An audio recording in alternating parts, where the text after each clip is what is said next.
नमस्कार। हम चर्चा कर रहे थे रविन्द्रनाथ टैगोर की। देखिए, रविन्द्रनाथ टैगोर की साहित्यिक विरासत क्या थी। यदि हम उसका अवलोकन करें तो हम पाते हैं कि टैगोर का आध्यात्मिकतावाद मानवतावादी था। रविन्द्रनाथ टैगोर केवल बंगाल और भारत के ही कवि नहीं थे, वरन वे संपूर्ण विश्व के कवि थे। अपनी आध्यात्मिक भावनाओं को उन्होंने व्यापक रूप दिया।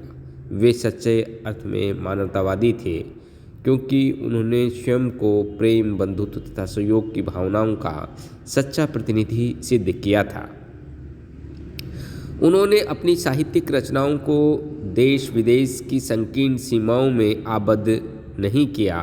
उन्होंने मानव समाज को एकता तथा सामंजस्य का संदेश दिया तथा एकांतवादिता के स्थान पर शांति, प्रेम, उल्लास के साथ विश्व सहयोग की भावनाओं को प्रोत्साहित किया था। उन्होंने अपनी काव्य रचनाओं के माध्यम से यह भी स्पष्ट करना चाहा कि परमात्मा देवालयों में विराजमान पाषाण मूर्तियों में निवास नहीं करता है, वरन वह दीन दुखियों के दिलों में बसता है। उनका मानना था कि मानव मात्र से प्रेम करना, उनके कष्टों को अपना कष्ट समझना ही सच्ची मानवता है। रविन्द्रनाथ का कवि और नाटककार के रूप में यदि हम मूल्यांकन करें तो हम पाते हैं कि 8 वर्ष की उम्र में ही कविता की पंक्तियां लिखने लग गए थे। इंग्लैंड प्रवास के दौरान उनकी जो कविताएं हैं वो भारतीय पत्र के माध्यम से प्रकाशित होती थी और 20 वर्ष की उम्र में उनकी गाथा नामक एक पुस्तक तथा कुछ कविताएं प्रकाशित हो चुकी थी। उनके काव्य में प्रकृति प्रेम, आध्यात्मिक विषयों का प्रमुख रूप से वर्णन हुआ है। टैगोर ने अनेक कविताएं गद्य काव्य शैली में लिखी। बंगला साहित्य में देश प्रेम से पूर्ण कविताएं भी उनके द्वारा लिखी गई। प्रारंभिक रचनाओं में उनके बनफूल है, कवि काहिनी है नामक काव्य ग्रंथ प्रकाशित हुआ। बाद में मानसी, सोनार्त्री, चित्रा, प्रेम का अभिषेक, उर्वशी, स्वर्ग की विदाई, जीवन देवता, वर्षा मंगल, ऋतुरंग आदि उत्कृष्ट काव्य संग्रह उनके प्रकाशित हुए। 1909 में उनका विश्व प्रसिद्ध काव्य ग्रंथ गीतांजलि प्रकाशित हुआ। रविन्द्रनाथ ने अनेक नाटिकाएं भी लिखी हैं। उनके नाटक संवादमय व सरस हैं। उनके नाटकों में चांडालिका है, चित्रांगदा है, नटीर पूजा है, विसर्जन है, डाकघर है, राजा और रानी है, कर्ण और कुंती आदि प्रमुख हैं। रविन्द्रनाथ के उपन्यास व कहानी साहित्य जो है उसकी हम बात करें तो रविन्द्रनाथ टैगोर एक महान उपन्यासकार भी थे। उनके प्रारंभिक जो उपन्यास हैं वो ऐतिहासिक थे, किंतु बाद में अधिकांश उपन्यास सामाजिक समस्याओं को लेकर लिखे गए। उनके अधिकतर उपन्यास मनोवैज्ञानिक हैं, जिनमें स्त्री पुरुषों के मार्मिक द्वंद्वों का मार्मिक चित्रण हुआ है। रविन्द्रनाथ के करुणा है, बहू है, ठाकुरानी का हार है, राजऋषि है, आँख की किरकिरी है, नौका डूबी है, गोरा है, घर बायरे है आदि प्रमुख उपन्यास है।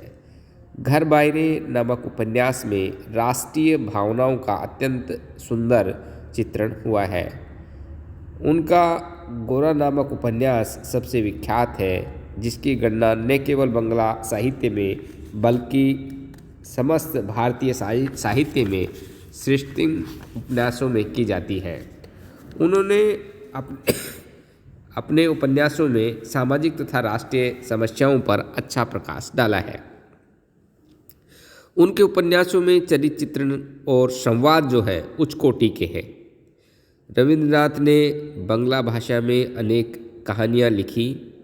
उनकी प्रारंभिक जो कहानियाँ हैं हितवादी पत्रिका में प्रकाशित हुई और फिर निरंतर विभिन्न पत्र पत्रिकाओं में प्रकाशित होती रही हैं। उन्होंने अपनी कहानियों में भारतीय जीवन का बड़ा ही मार्मिक चित्रण किया है। जैसे उनकी कहानियों में प्रमुख है काबुलीवाला है, होम कमिंग है। बंगला साहित्य के युग निर्माता भी थे रविन्द्रनाथ टैगोर। रविन्द्रनाथ टैगोर की आजीवन साहित्यिक साधना के फलस्वरूप बंगला जो साहित्य है अपनी कीर्ति के सर्वोच्च शिखर पर पहुंच गया था। वे लेखक, समालोचक और अभिनेता थे। उन्होंने साधारण लोगों की बोलचाल की भाषा को अपनाया और उसमें अद्भुत सौंदर्य और नमनीयता भर दी थी। उसके कारण यह भाषा आधुनिक विश्व की सर्वाधिक सुंदर और विकसित भाषाओं में गिनी जानी लगी। टैगोर के इतिहास दर्शन की यदि हम बात करें, टैगोर ने इतिहास की सामाजिक व्याख्या को स्वीकार किया है। उनका कहना है कि मनुष्य एक यांत्रिक इकाई अथवा राजनीतिक प्राणी न होकर मूलतः एक सामाजिक, भावात्मक और कलात्मक प्राणी है। उनके मतानुसार प्राचीन भारत में राजनीतिक व सामाजिक जीवन एकाकार नहीं था, वरन दोनों ही क्षेत्रों में पृथकता थी। लोग अपने सामाजिक कल्याण के लिए राजा की ओर नहीं ताकते थे। इस प्रकार की सामाजिक व्याख्या का अनुशीलन करने के कारण ही आप राजनीतिक आंदोलन व विरोध प्रदर्शनों में आस्था कम रखते थे। रविन्द्रनाथ टैगोर लोकमान्य तिलक की भांति सामाजिक सुदृढ़ता में विश्वास रखते थे और उनका कहना था कि जब तक देशवासी अपनी सामाजिक संगठन को सुदृढ़ नहीं बनावेंगे तथा अपनी सामाजिक बुराइयों को दूर नहीं करेंगे, तब तक वे विदेशी सरकार को अपनी मांगों की ओर आकर्षित नहीं कर सकते। प्राच्य और पाश्चात्य सभ्यता में समन्वय के पक्षधर भी थे रविन्द्रनाथ टैगोर। टैगोर का चिंतन रूढ़िवादिता और कट्टरता पर आधारित नहीं था। उन्होंने बुराइयों की सदा आलोचना की और अच्छाइयों को अपनाने पर बल दिया। रविन्द्रनाथ ने पाश्चात्य भौतिकतावादी सभ्यता की तुलना में भारतीय आध्यात्मिक सभ्यता को श्रेष्ठ बताया। वहीं पाश्चात्य वैज्ञानिक प्रगति की प्रशंसा भी रविन्द्रनाथ टैगोर ने की। उनकी मान्यता थी कि पश्चिम का वैज्ञानिक अनुसंधान प्रशंसनीय है, भारतवासी उससे कुछ सीख सकते हैं। वास्तव में रविन्द्रनाथ पाश्चात्य संस्कृति के श्रेष्ठ तत्व तथा भारतीय संस्कृति के तत्व के साथ समन्वय करना चाहते थे। टैगोर ने पाश्चात्य लेखकों व कवियों की रचनाओं का गूढ़ अध्ययन किया था।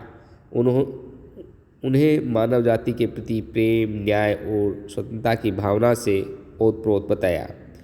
इसीलिए उन्होंने चाहा कि पूर्व और पश्चिम के साहित्य में समन्वय स्थापित होना चाहिए तथा मानव में व्याप्त पृथकतावादी प्रवृत्ति का उन्मूलन होना जरूरी है।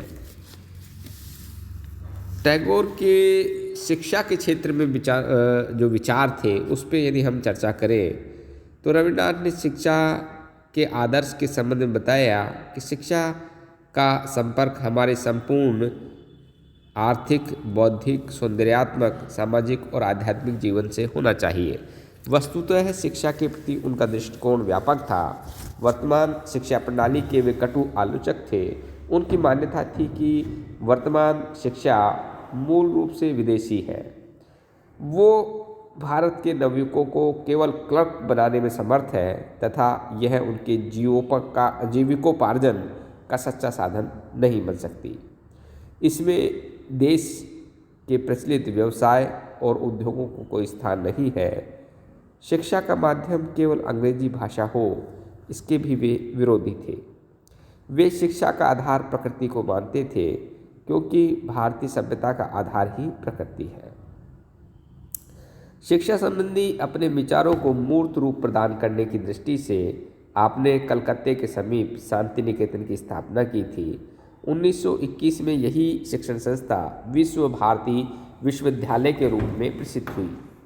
सारांश में हम यह कह सकते हैं कि रविन्द्रनाथ टैगोर भारत की उन विभूतियों में से थे जिन्होंने साहित्यवर्धन, और सांस्कृतिक जागरण में महान योगदान दिया था। बंगला साहित्य में एक नवीन युग का प्रवर्तन किया। उन्होंने अपनी रचनाओं में भारतीय धर्म, दर्शन और संस्कृति पर बल देते हुए भारत की सामाजिक रूढ़िवादिता पर करारा व्यंग्य किया था तथा भारतीयों को अपने दिल और दिमाग खुला रखने का संदेश दिया था। उन्होंने अपनी कृतियों को देश की सीमाओं से आबद्ध न रखकर अंतर्राष्ट्रीयता की भावना से अलंकृत किया। इसलिए आप विश्व कवि की पदवी से भी विभूषित हुए। महात्मा गांधी ने उनके व्यक्तित्व के समग्र रूप का विश्लेषण करते हुए 8 मई 1946 ईस्वी की प्रार्थना सभा में कहा था कि गुरुदेव की देह खाक में मिल चुकी है, लेकिन उनके अंदर जो ज्योति थी, जो उजाला था, वह सूरज की तरह था जो चिरकाल तक बना रहेगा। गुरुदेव ने जो रोशनी फैलाई वह आत्मा की थी।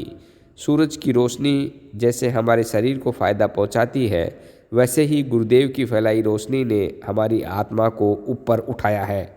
वे अव्वल दर्जे के कवि, साहित्यकार, अंग्रेजी के बड़े लेखक, वे एशिया के ही नहीं समूची दुनिया के कवि थे। वे ऋषि थे।